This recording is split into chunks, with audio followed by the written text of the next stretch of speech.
Hi, it's Fiest Tarot. So, Scorpio placements, end of the month reading. Okay, so, again, kung may tanong po sa private reading, sa ating mga charms, message na lang, DM po, direct message me. So, yun lang po, no? Okay, so let's start the reading agad-agad. Scorpio placements. Again, limited stock po ng ang ating charm spray, yung ating healing oil, and yung ating third party kit. Yung pangtanggal or pang-avoid din ng third party. Okay. And the rest, available po lahat. Grantor necklace is made to order. Scorpio. End of the month reading. Okay, so let's see. Gamit tayo ng oracle.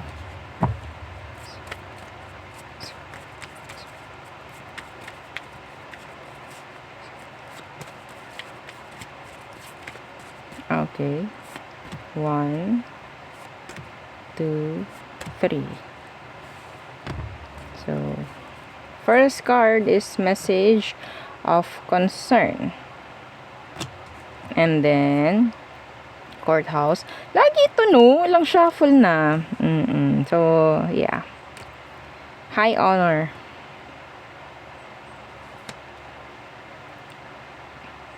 I'm hearing some of you makakuha ng isang surprise message. Okay? Na sinasabing na-approve ka, sinasabing ina-accept, granted. Ganun po yung mga nakalagay sa sa message. Okay. Andun yung kaba. Habang binubuksan mo yung letter, habang tinitingnan mo, habang binabasa mo. Anyway, so what's with this message of concern? The Fool in reversed. 10 of Cups in the reversed. About annulment. About divorce.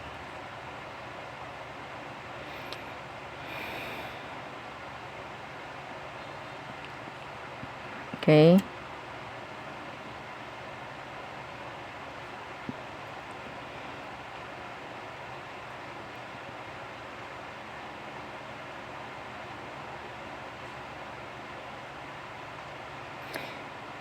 Okay, so iba dito, nakakita ko or nakakarinig ako ng mensahe dito na sabihin natin yes, hindi nga kagandahan. I'm feeling parang may kalungkutan pagdating dun sa mensahe. Hindi ko po yan gagawing direct, no, yung message, pero yeah. May halo-halong emosyon. Okay?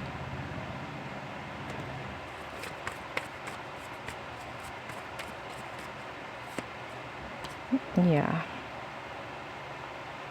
Pero nawa, ito ay mensahe lang siguro ng tao na nakaalitan mo noon na gusto nang makipag-ayos. Nawa. Okay. So what's with this courthouse? The High Priestess. Mga pinag-aaralan, parang ongoing, nasa process pa, or pwedeng titingnan. The 7 of Pentacles in reverse. Meron nang maibibigay na resulta po, no? Pagdating sa mga legal na mga inaayos. Okay? Legal issues, mga ganyan bagay. Na matagal mo nang hinihintay. Yeah, matagal mo nang hinihintay. So, what is this high honor? Meron ako narinig susi. Pwedeng maibibigay na sa'yo yung susi, contract, certificate, something like that. So, what's with this high honor? The Knight of Pentacles in the reversed. Slow burn. I'm hearing slow burn. Yeah, Page of Pentacles. Some of you, regularization. Yan, nandyan yung energy ng regularization. Nandyan rin yung promotion for some of you.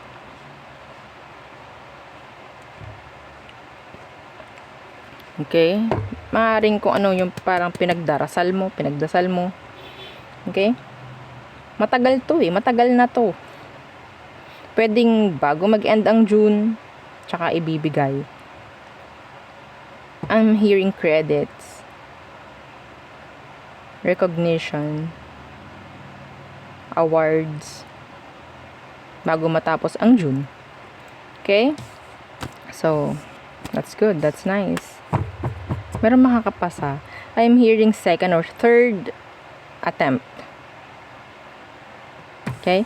So, there. So, 14, 23, and 25 could be significant. Okay? So, there.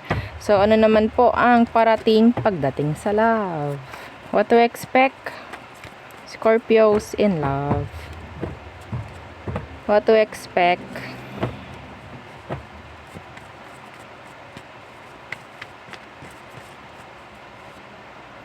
The King of Wands.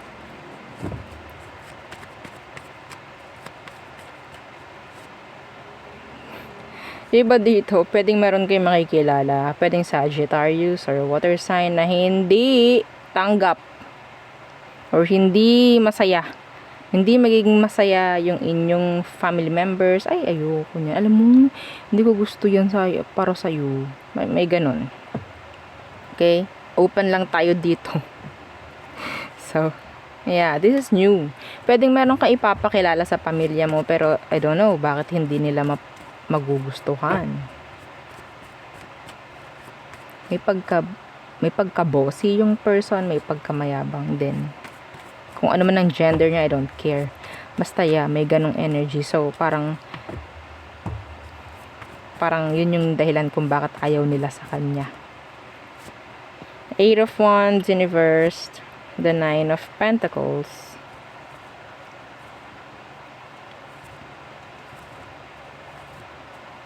Kung sino man po yung hindi gumagawa ng action towards you, gagawa na sila ng action bago po mag-end ang June. Meron na. And I'm hearing commitments. Okay?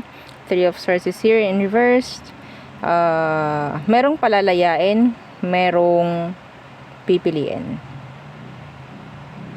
May palalayain at merong pipiliin. Kung sino man, I don't know. Yeah, pwedeng may mga third party involved dito, mga ganyang bagay. And may nakakuha akong ganong situation. Merong pipiliin. Meron ng pagpili. Yeah.